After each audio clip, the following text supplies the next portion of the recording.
Hi, my name is Chris Allen, and I am the author of A Guide to Spirits, a psychopom's manual for transitioning the dead to the afterlife. Also, I'm the author of the Black Book of Jonathan, but not Bristle, and today we're going to talk about healing the dead. So, a lot of people they ask me sometimes, why do we need to heal the dead? Because I think a lot of people still have some Christian um, ideals about, when you die, you either go to heaven or hell, one or the other. Um, there's also this idea in some paganism that when you die, you go to the summer land or just the afterlife and things like that. And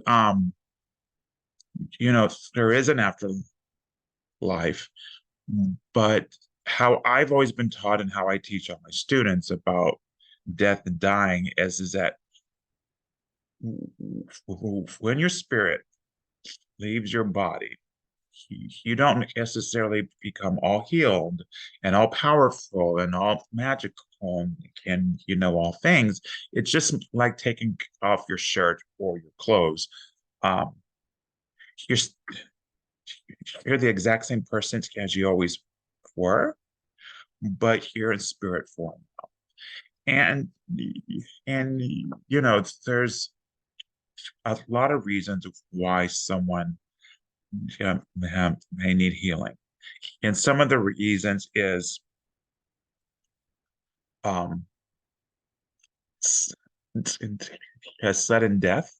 Sudden death basically means if you died very quickly and emotionally, spiritually, psychologically, you weren't um, ready to transition, uh, you may need some healing. So, for example, if you died in a car accident, or you had a heart attack, or a stroke, or something happened to where you were basically okay, and then all of a sudden you died.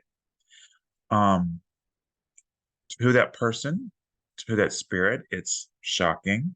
It's a frightening, it's scary, and you may not be ready to go. You may have responsibilities. You may have family, friends, projects that you're leaving undone. Um, Another reason why you want to heal the dead is a violent death. So, for example, crime, murder, again, car accidents. Um, if you are harmed in some way or abused, you might seek justice. You may be angry. You may have some trauma that needs to be healed. Another reason we may want to heal the dead is because of um, if people die suddenly, or even if they don't, even if they die of sickness, cancer, things like that, they may have unfinished business. Um, so sometimes the dead need help, need counseling, need understanding and prayer and energy healing to be able to move on. Um, there's also people who are bound here to the physical plane because of grief. So, for example, say that you are a friend, a family member who died quickly, or who died young because of illness, and then people who are grieving for you, they really don't want to let you go, and then you kind of stay around for those people. And there's a little bit more to it than yeah, but in a nutshell. Also, people have fear of death, fear of the other side. I know some people fear oblivion, the idea of, once you die, that's it. There are some people who, even so, that they may practice um, paganism, witchcraft, spirituality, that they may still have a fear of going to hell, things like that. So, um, or like what happens, some people just have a fear of what happens when I am so scared to leave the physical plane. I'm preventing myself from moving on.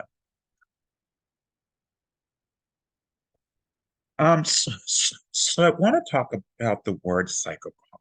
The word psychopomp is, I think, often misunderstood.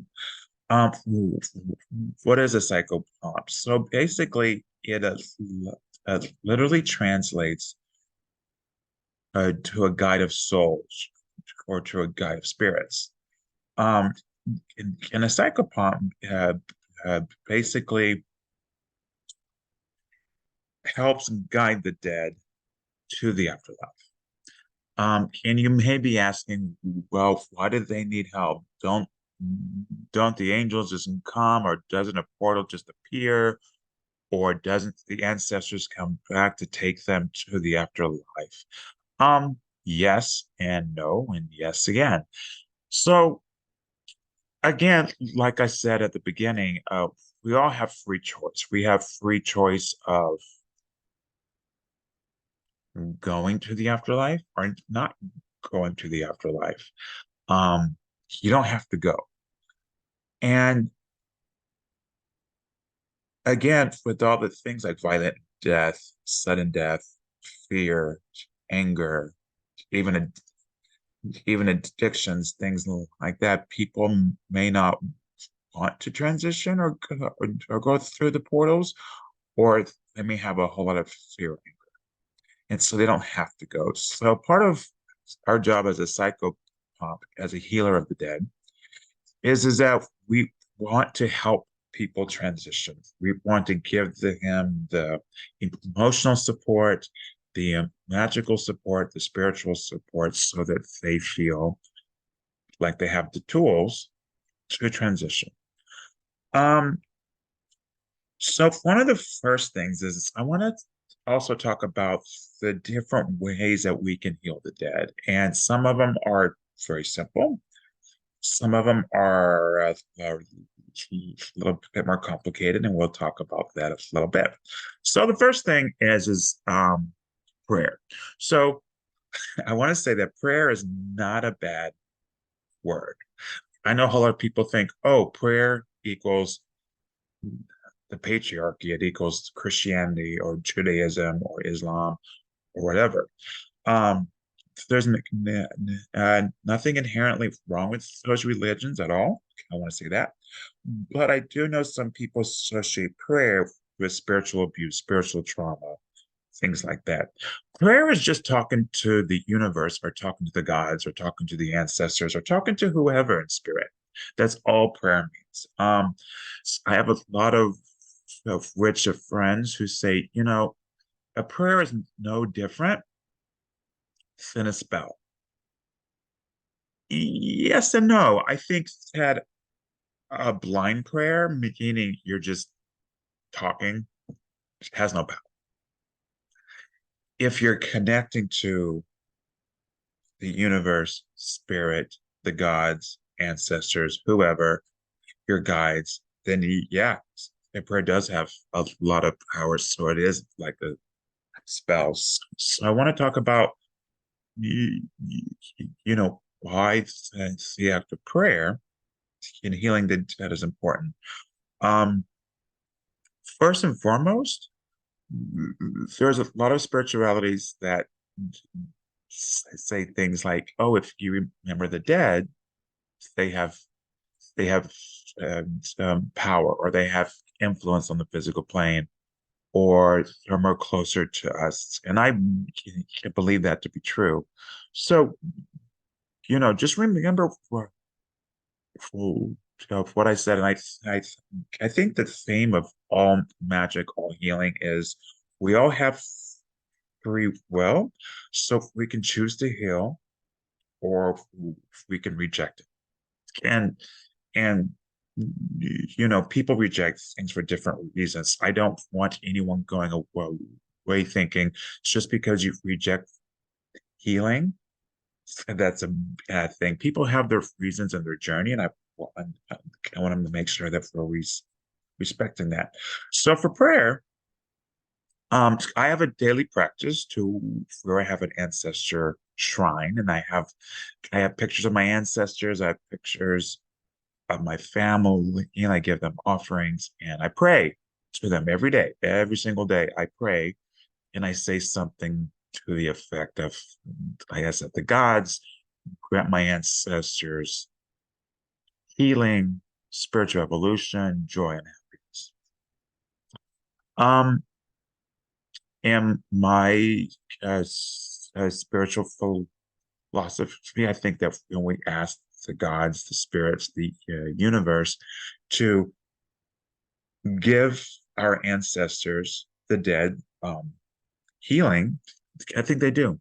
You know, I think that the universe allows us to have a free choice, and it doesn't just give and give and give, and all of our dreams are happy. If that were the case, none of us would have struggled. None of us would have illness or poverty or traumas. So we have to connect to the universe, to the gods, and say, "Hey, I need this." But in his case, we're actually praying for the dead, and sometimes I'll light a candle and just pray, just like I may talk to Hecate, I may talk to us um Hermes, I might talk to Hades, I might talk to just the gods, or I may talk to the universe or creator and say, I ask that you send healing energy to this person who's passed, and this person and this person. There's a very old belief that says the more people pray for someone, the more power that spirit will receive. So that's one of the most simplistic ways. I'm going to tell you, um, in my personal magical practice, I get requests all the time to send healing here, send magic there. And I always trust my instincts and my gods. I trust my ancestors and my guides. And sometimes it isn't correct for me to send healing to a spirit, or sometimes it isn't correct for me to send um, magic to a spirit. Not when I say correct, I don't mean the whole I'm placing my will on someone else. I don't mean that at all. At all. What I mean is that if my guides and ancestors say, hey, you know what? That spirit has their own journey, or um, or I'm so bogged down with my own healing, my own circle, my own magic, that will be too difficult. If I can't send healing energy, I'll say a prayer, because at that point, when you're praying for the spirits to heal, you're not commanding them. You're not saying, you have to do as I say. You're asking. You know, it's part of the conversation. Um, uh, the other thing that you can do is you can actually send healing energies. So, if you practice Reiki or quantum touch, or just breathe in energy from the universe with the intent of healing, you can certainly do that, and it's very simple. Um, I am a Reiki master teacher, but I teach all people who haven't ever had a Reiki class that we all have the skills and the ability to heal. the difference is things like quantum touch and Reiki and things like that. That's a specific tradition of energy healing, but we can all energy. It's also it isn't very hard. Basically, all you do is how we have our crown chakra and we have our heart chakra. You're going to just bring your imagination, your consciousness, your thoughts to the skies, to the stars, to the upper world, to the place of the healing energies. And you're going to just inhale. And on the inhale, you're going to breathe down a, an, an energy of healing light. I see it as either a waterfall or just like a beam of light. Some people see it as a white, some people see it as iridescent. It doesn't really matter what color you see the healing energy in, as long as it feels healing to you. And sometimes I'm like, well, what does healing energy actually feel? Well, think about when you're happy, joyful, lots of energy, and you feel whole, you feel balanced. Um, Bring those ideas to mind and breathe that energy into your heart.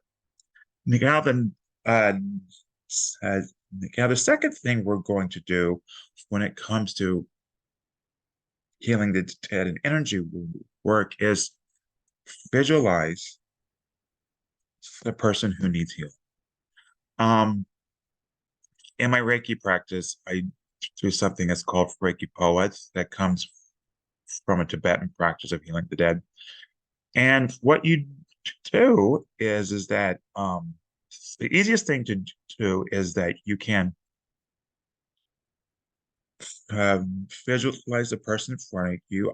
I like to call them by name, so I'm just going to say John Smith. So I may say, so I call to you, John Smith.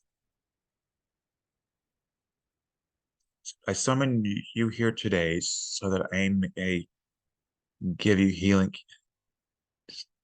energy with the intent and purpose to bring you into a place of peace, love, and joy and healing. And that's it. You know, um, it doesn't really matter so much as that, oh, is the spirit actually in your home? Are you actually calling them?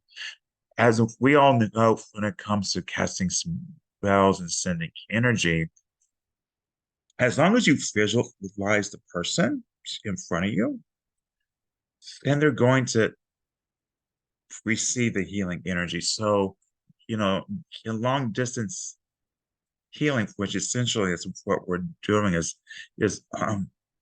long distance healing. You don't necessarily summon the spirit of the person to you.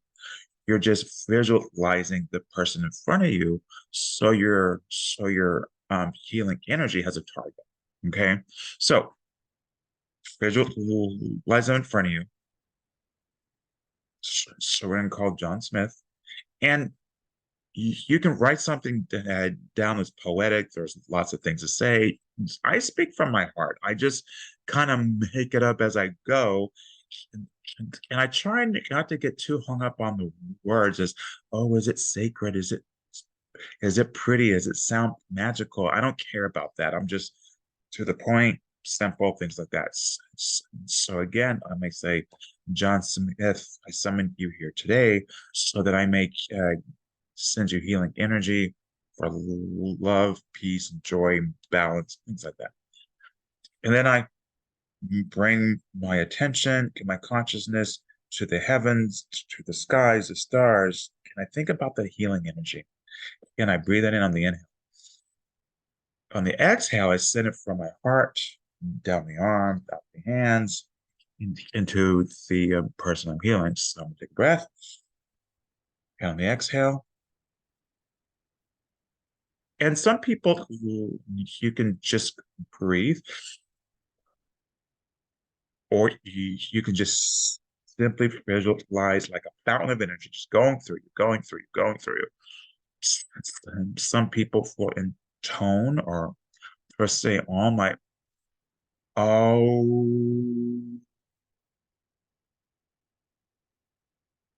and the reason we may vibrate, say or something like that, is because in energy healing, when we focalize something, it helps us concentrate.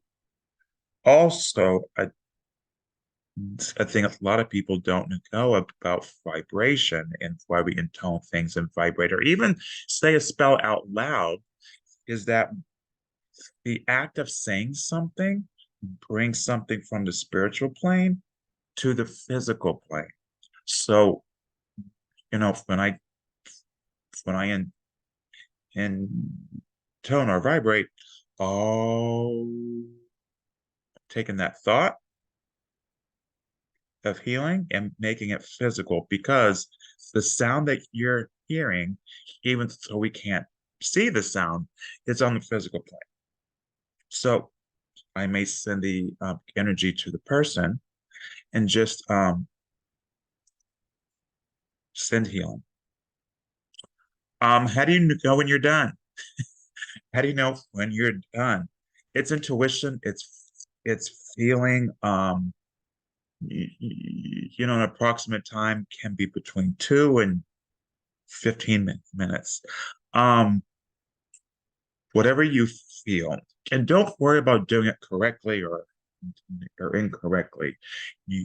When we're just sending the energy, and what it may also help, especially if you're not used to healing spirits, ask your ancestors to help, ask your gods to help, ask your guides to help if you have them, and just say, hey, I'm new at this. I want to send out the energy to help heal the dead.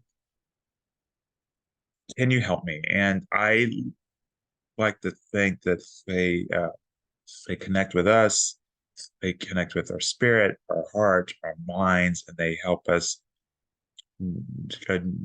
direct things.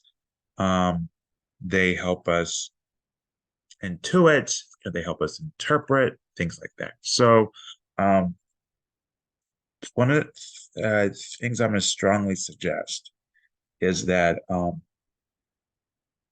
I strongly suggest that you begin working with your ancestors. I want to talk about that for a little bit, and then we'll talk about cycle pump things and how to guide spirits. So ancestor shrine, what is it? Why is it important? So the first thing is that our ancestors are our blood, and they are they're also the people who are our friends, our adopted families, and we like to say this all the time that you, if you don't have a good relationship with your blood family, that your chosen family is just as important, sometimes if not more important. Our chosen family, our friends, our colleagues, our pets, even things like that. So I get questions all the time about, what if I'm adopted? What ancestors do I honor?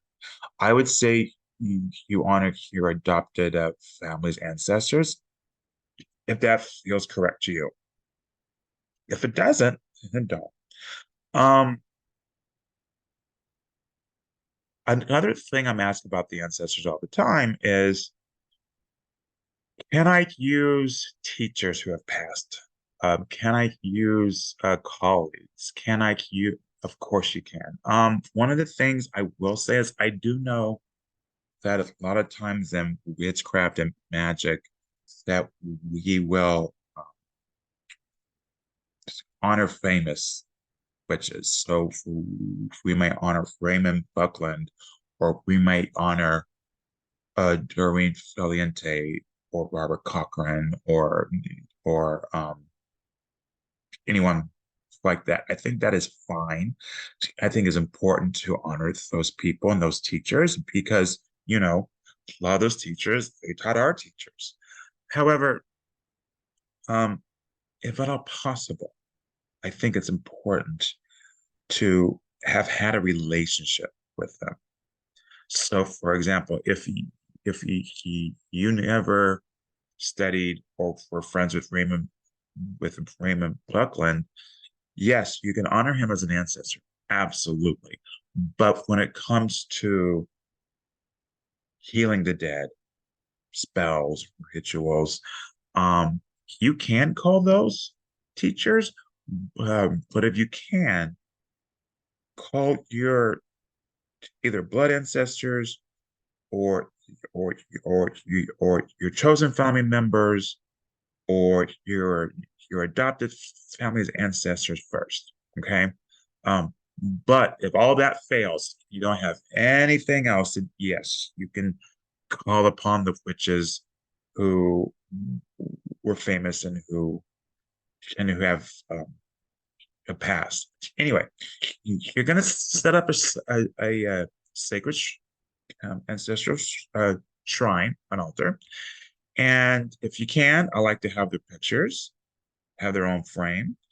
I I have a single candle that when I pray to them, I light the candle and I pray for them. Just like I said, I ask that the gods grant my ancestors spiritual evolution, peace, joy, and happiness, things like that.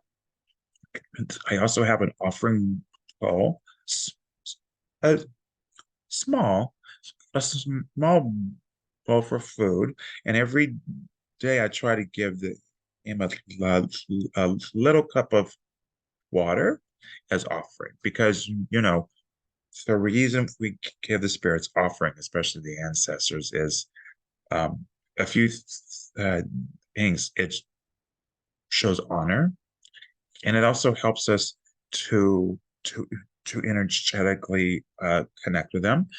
Also, when you give any spirit offering, um, they take the physical life force, and it helps them manifest energy, magic, and healing on the physical plane because they're in the astral or in the spirit plane.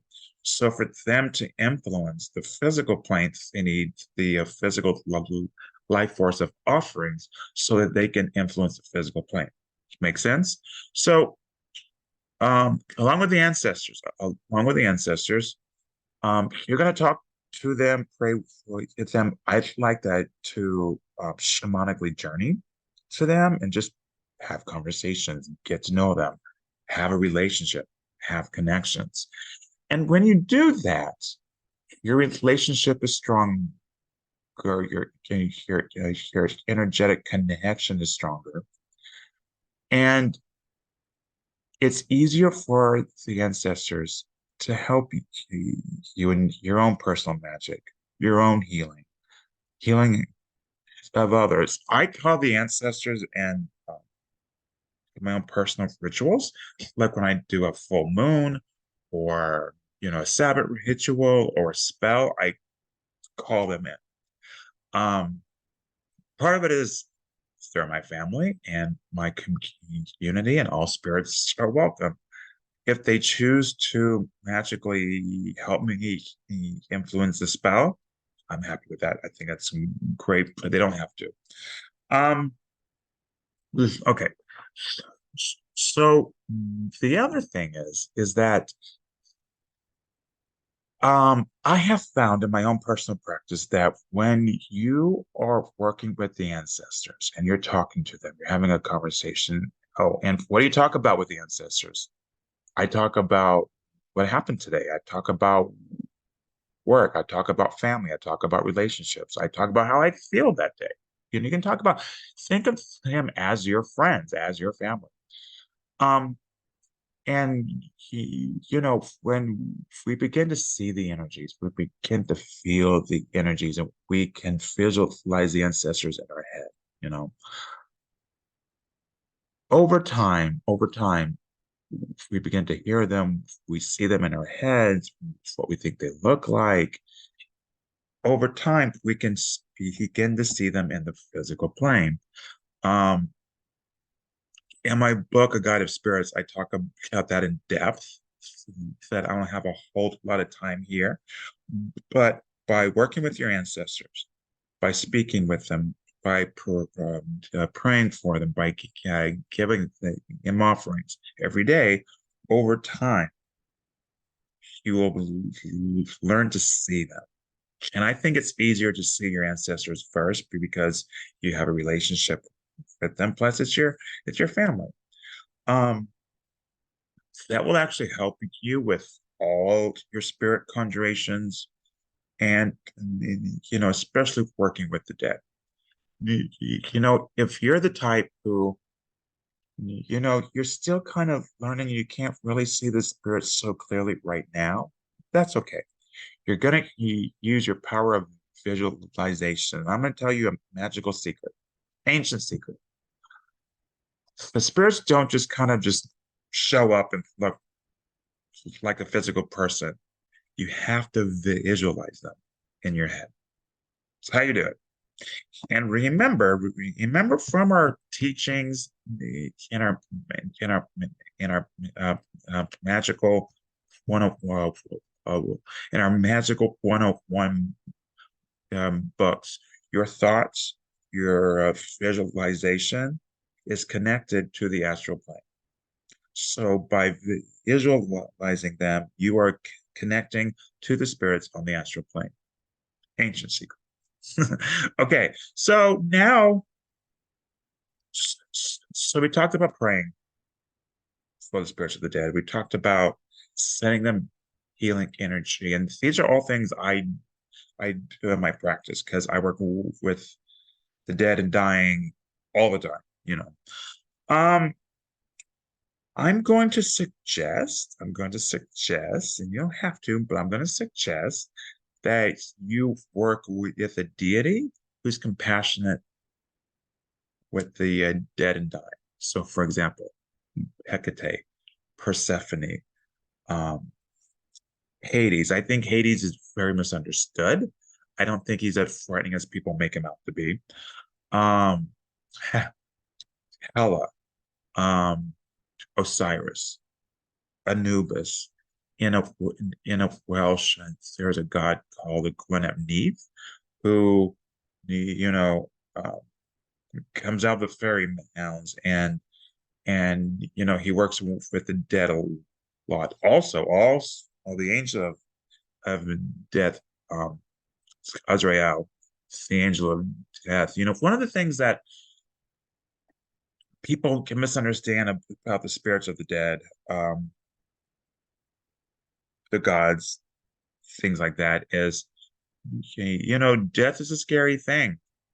So therefore, gods of death seem to be frightening. So when you see the Grim Reaper or the Angel of Death or whatever, he doesn't bring a death. The Grim Reaper, who is another form of the Angel of Death, does not kill you. You're already dead. The Angel of Death and other spirits that take you to the afterlife are actually guides. Okay. And we need to treat them as the compassionate spirits that they are. In my research for for a guide of spirits, I found that every single spirit or god who greets you when you die does so because they're compassionate to us. They want to help us. An act of healing, a great act of healing, is to take someone who has passed away, who has died, and doesn't leave them alone, doesn't leave them to fend for themselves. They take them with compassion to the afterlife. However, that said, if someone has their own reasons and trauma and fear or whatever, they don't have to go with them. So that's where we come in. Um, I have to drink my coffee. Um, so that's where we come in. So as healers, as witches, as shamans, as magicians, as beings of light, whatever um, you choose to call yourself, I th I think one of the greatest acts of healing is to help people transition into death. Okay. Um, a lot of times in our new 21st century, at death, people are, they're hooked up to machines. They've got breathing things on, and they have wires, and sometimes they're on ECMO. Sometimes they have this, have that. And in an effort to make people feel comfortable and not feel pain, they give them morphine or other drugs to help relax them. Well, as we know, it also clouds your brain. So at death, people may not, or just before death, people may not realize what's happening because of all the machines and wires and the drugs and things like that. And I work at a hospital, so I don't want people to misunderstand. I do understand the idea of some traditions feel that if you are sober and coherent at death, it makes the transition easier.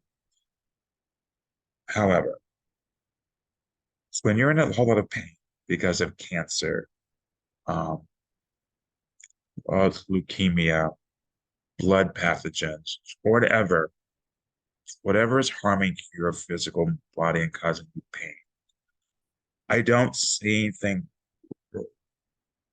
wrong with a doctor who gives medication so that you could transition into death in a way that's painless. Okay. Trust me when I say I've seen many people die in my job. I've seen many people transition. And I think it's okay. You know, that being said, um, when people die, they may not be exactly clear. Okay. And they may be confused. But, even if they do die without drugs and medication, they can uh, still be confused. Okay. So, where do we come in? So, how do we do this? What are we doing? So, if we want to help them transition, and the reason I said, you want to work with a god, an angel, a spirit, or whatever that works with the dead, because those spirits are our teachers.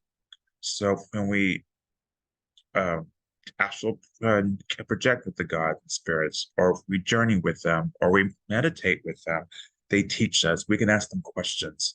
You can say, "Hey, I'm learning to help guide the spirits of the dead. How do I do that? What does that look like? What do I need to think about? How do I feel? What tools do I need, if any? Um, how should I prepare myself? All these questions that you can actually ask your teacher. But, so in a nutshell, if there's someone who you feel needs help transition, the first thing you're gonna do is you're gonna create a ritual. You're gonna create a healing ceremony of transition. And the very first thing I do is I call um, my psycho teachers and guides. So the gods of death and dying I work with. And, and then I'm going to call to the spirit. I'm going to call them John Smith. I call you here today in this at this ceremony so that we can help you heal and transition to the afterlife. And then I visualize the spirit showing up. Okay. And then I talk to them. And you can do this in a meditation, you can do this in a visualization, you can do this in um, you can do it with your eyes open if you can see the spirits, or how I do. So I can see the spirits because sometimes I may call the spirit into my temple space, and I will talk to them physically. And in my head, I see them. I see them speak to me and interact with me. Someone asked them, "What happened? How'd you die? How do you feel about it? Why are you still here? Um, do you uh, do you want to go to the afterlife?" The next thing I'll do is I'll call upon their ancestors. How do you call upon their ancestors? Well, there are different ways to do it. You can simply say, "I call to the ancestors of John Smith, so that he may help him transition to the afterlife." Then I'll visualize his ancestors showing up. You can tune in to his energy field, and through that energy, you can call to his ancestors. But I actually think it's a fine just to simply say, "I call to the ancestors of whoever, John Smith, whoever." Um, the next thing I'm going to do is I may give the spirits some energy healing, just like we already talked about. And then I'm going to talk to them some more. I'm going to ask them, and I'm going to play a spiritual counselor. I'm going to ask them questions like, uh, are you ready to go? And if they say no, why not? What purpose does it serve to stay? And I hear them, I listen to them, I intuit them. If if and just like I said, I visualize all this in my head. And you may ask, well, how do I know I'm just not making things up? I'm gonna say this as a teacher who I've been teaching witchcraft and magic for over 22 years. Trust yourself. Because remember, visualization is connected to the astral. Trust yourself. Okay. So whatever they say, like, "Oh, I have unfinished business." Okay, how can I help you finish that business? The thing I do want to stress is it's not your job to take care of that business unless it's something you're really able to do. For example, um, if someone says, "Hey, can you tell me whatever happened to my daughter?" And you can do a quick Google search. Okay, fine. If it's something like, "Hey, I've lost my great grandmother's brooch. Can you find it?" I can't do that. Um, be honest of what you cannot about what you can and cannot do for spirit. Um, if they say something like, "I'm angry, I wasn't killed, and I'm pissed off about it, I'm angry," try to help them understand, and it's okay to let the head anger go and get the healing that they need in the afterlife. You know, um, the spirit may say something that you're not sure what to do. At that point, trust your heart, listen to your guides and your spirits. And sometimes I don't always hear the guides and spirits say, "Hey, Chris, here's what you need to do." Sometimes, other times it's just a thought that pops into my head or a feeling I get. I'm like, "You know what? I'm gonna do this." I think that if you speak with the spirits with a sense of open heart and compassion and healing, I think you'll be okay. Um, then what you're going to do is you're going to basically open up a portal, and it's real simple. You just draw a line or a door, and you can have a knowing and understanding that that's a portal to the afterlife. You're going to open the door or open the valve, whatever you are more comfortable with, and you're going to escort the spirit to the afterlife. And at that point, their ancestors are there, your gods and spirits are there. So it's kind of a whole community healing, and you're gonna help them walk through. Once they walk through, and again, you can actually walk your your temple space, or you can do all of this in your visualization. It's all the same. Once they're in the afterlife, you're gonna let their spirits, their friends, their ancestors, their gods take it from there, because you're a guide, but the healing that they need will happen with the other spirits. Okay, so then when you return home, you end the ceremony. I would clear the space, meaning I would either smudge or do maybe the lesser banishing ritual of the pentagram, or take your broom and kind of clean the space. Um, and not because, the demons will come or something scary like that. It's or and it isn't like, there's death energy here. It's not about that. It's about having a clear ending um, to your ceremony. And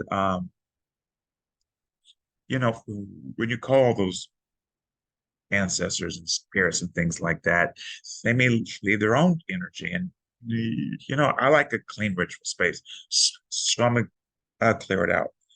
And the last thing I'm going to do is I'm going to leave offerings of some kind to the spirits who helped me. So my death gods, angels, ancestors, so far. What kind of offerings? You can do bread, fruit, food of any kind.